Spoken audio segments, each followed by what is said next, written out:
Bonjour tout le monde, bienvenue au Media Lab. Aujourd'hui, on vous présente un excellent jeu accessible à notre Media Lab, Oxygène Not Included. Oxygène non incluse en français ou Oxygène en su. C'est un jeu développé par un super studio indépendant canadien, Klei Entertainment. D'ailleurs, le studio nous a fourni gratuitement toutes les copies du jeu sur nos ordinateurs, alors merci beaucoup. C'est quoi Oxygène Not Included? Un jeu de gestion et de survie. En gros, c'est une simulation de colonie spatiale avec tout ce que ça implique. On doit gérer sa colonie et ses systèmes qui deviennent de plus en plus compliqués tout en gardant en tête que chaque action va entraîner des conséquences qui peuvent rapidement faire boule de neige pour le mieux et surtout pour le pire. En commençant une nouvelle partie, on va d'abord choisir le monde dans lequel on va construire sa colonie. La sélection va guider la difficulté de la partie avec des mondes où les ressources sont abondantes jusqu'à des roches inhospitalières pleines de volcans. Chaque sélection ajoute aussi des caractéristiques aléatoires pour assurer des mondes un peu plus uniques à chaque fois. On va ensuite choisir 3 premiers colonisateurs qu'on nomme ici des duplicants.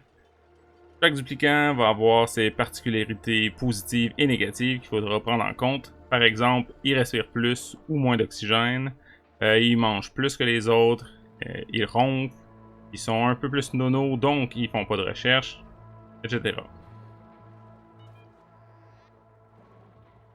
On peut renommer chaque personnage et rebrasser leurs caractéristiques pour avoir un point de départ optimal.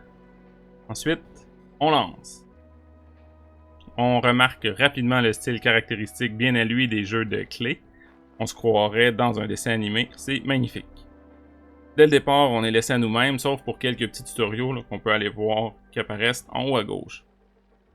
On doit rapidement trouver de l'eau, reconstruire des salles de bain pour éviter les petits accidents, et éventuellement chercher de la nourriture et se construire des lits.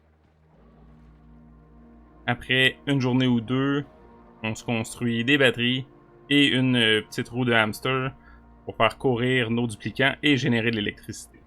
Ensuite, on peut faire de la recherche avec la station de recherche. C'est là que toutes les possibilités vont s'offrir aux joueurs.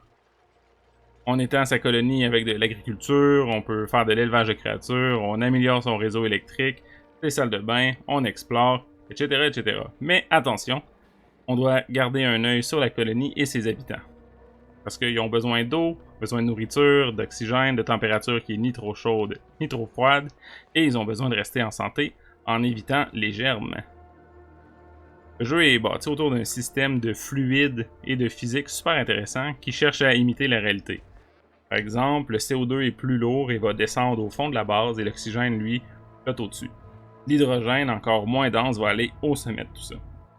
Le réfrigérateur, par exemple, pour conserver sa nourriture, il va créer de la chaleur, comme dans la vraie vie. Le moteur pour faire de l'électricité aussi, et il va en plus ajouter du CO2.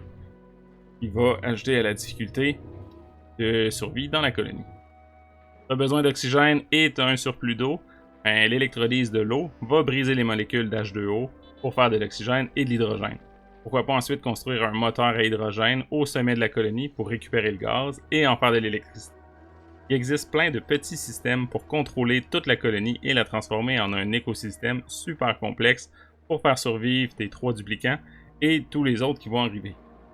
Attention quand même de ne pas accueillir trop de nouveaux arrivants trop rapidement parce que eux aussi vont avoir besoin de respirer, de manger et de boire de l'eau. Sur ce, amusez-vous et bonne chance dans la construction de votre colonie. Bye bye!